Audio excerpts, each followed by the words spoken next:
ঈদের মধ্যে তো কোরবানি দেওয়া হয়, দেখা যায় একসাথে অনেক মাংস জড়ো হয়। সেজন্য অনেকের এমনও আছে গ্রামে অনেকের বাড়িতে ফ্রিজ নেই, সেজন্য তারা মাংস রান্না করে রাখে, বারে বারে গরম করে করে এটা খায়। তো অনেকের প্রশ্ন যে রান্না করা মাংস কতদিন পর্যন্ত খাওয়া যাবে।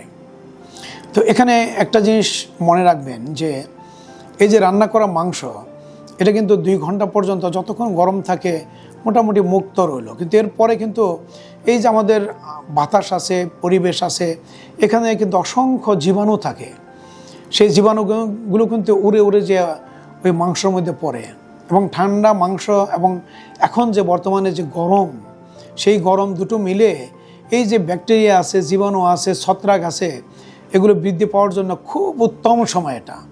সেজন্য জীবাণুগুলো বেড়ে যে মাংসকে জীবাণুযুক্ত করে ফেলতে পারে, যেটা আপনি খেলে আপনার পেটের অসুখ করতে পারে, ডায়রিয়া, বমি, জ্বর এগুলো হতে পারে।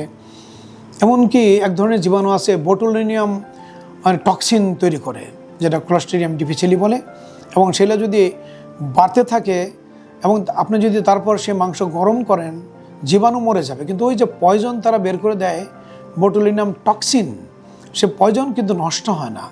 ওগুলো খেয়ে দেখা যায় অনেকেরই ডায়রিয়া, বমি, জ্বর এবং মাসল প্যারালাইজড হয়ে মৃত্যু পর্যন্ত হয়।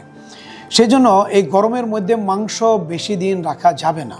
তো আপনারা যেটা করবেন যে আপনাদের যে রান্না করা মাংস, সেগুলো যখন খাওয়া হয়ে যাবে সেটাকে বাতাসে রেখে ঠান্ডা করে নেবেন। ঠান্ডা করে নর্মাল ফ্রিজে রাখবেন। নর্মাল ফ্রিজে সাধারণত 2 দিন 3 দিন বা হাইস্ট 4 দিন পর্যন্ত রাখা যায়, এর চেয়ে বেশি কিন্তু রাখা যাবে না।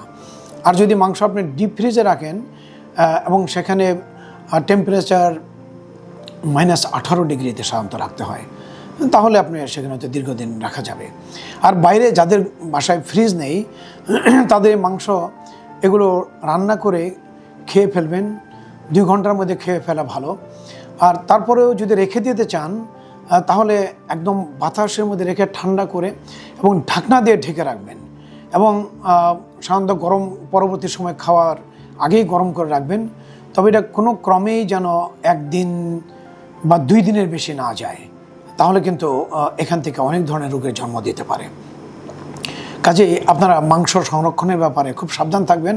আমি বলবো যে আপনারা মাংস রান্না না করে কাঁচা মাংসগুলি আশেপাশে যেখানেই পারেন আপনি ডিপ ফ্রিজে রেখে দিবেন, আর যেটুকু ওই দিনে খাওয়া যায় ওই দিনেরটাই রান্না করবেন। তাতে করে হবে কি, আপনার এই মাংস থেকে যে জীবাণুযুক্ত হয়ে যে সমস্ত রোগ হয় তার থেকে আপনি ভালো থাকতে পারবেন। তা আপনারা হেলদি খাবার খান এবং মাংসগুলো সুন্দরভাবে সুরক্ষিত রাখেন এবং নিরাপদে থাকুন।